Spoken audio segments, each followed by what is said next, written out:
কিশোরগঞ্জে চলছে প্রার্থীদের মনোনয়নপত্র যাচাই বাছাইয়ের কাজ। রিটার্নিং অফিসারের নেতৃত্বে জেলা প্রশাসনের সম্মেলন কক্ষে সকাল 10টা থেকে শুরু হয়েছে এ যাচাই বাছাই। রিটার্নিং অফিসারের কার্যালয়ের সামনে থেকে আরো জানাচ্ছেন প্রতিনিধি শফিক আদনান।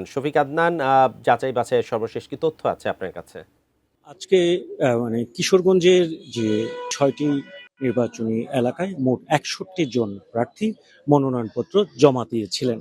তো গতকাল থেকে এই প্রার্থীদের মনোনয়নপত্র যাচাই বাছাই শুরু হয়েছে। তো আজকে কিশোরগঞ্জের যে রিটার্নিং কর্মকর্তা ও জেলা প্রশাসক তার যে সম্মেলন কক্ষে সকাল 10টা থেকে এই যাচাই বাছাইয়ের কার্যক্রম শুরু হয়েছে। শুরুতে কিশোরগঞ্জ ১ আসনের মনোনয়নপত্র যাচাই বাছাইয়ের কাজ কিছুক্ষণ আগে শেষ হয়েছে। এরপর কিশোরগঞ্জ ২ এবং এরপর কিশোরগঞ্জ ৩ আসনের মনোনয়নপত্র যাচাই বাছাই করা হবে। তো কিশোরগঞ্জ ১ আসনে মোট ১৩ জন প্রার্থী ছিলেন।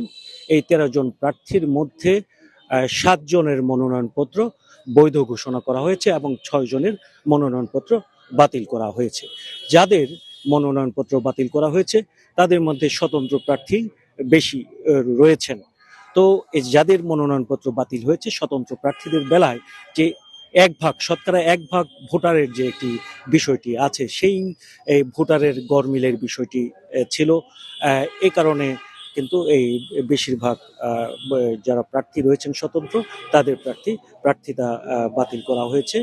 এরপর বিএনপির যে প্রার্থী মোহাম্মদ মাজহারুল ইসলাম তার প্রার্থিতা বৈধ ঘোষণা করা হয়েছে। জামাতের প্রার্থী মোসাদ্দেক ভূঁইয়ার মনোনয়নপত্র বৈধ ঘোষণা করা হয়েছে। এখন কিশোরগঞ্জ ২ আসনের মনোনয়নপত্র যাচাই বাছাইয়ের কাজ চলছে। তো গতকালকে কিশোরগঞ্জের ৪, ৫ ও ৬ আসনের মনোনয়নপত্র যাচাই বাছাই করা হয়েছিল। সেই যাচাই বাছাই ২৯ জন প্রার্থীর মধ্যে ১০ জনের মনোনয়নপত্র বাতিল করা হয়।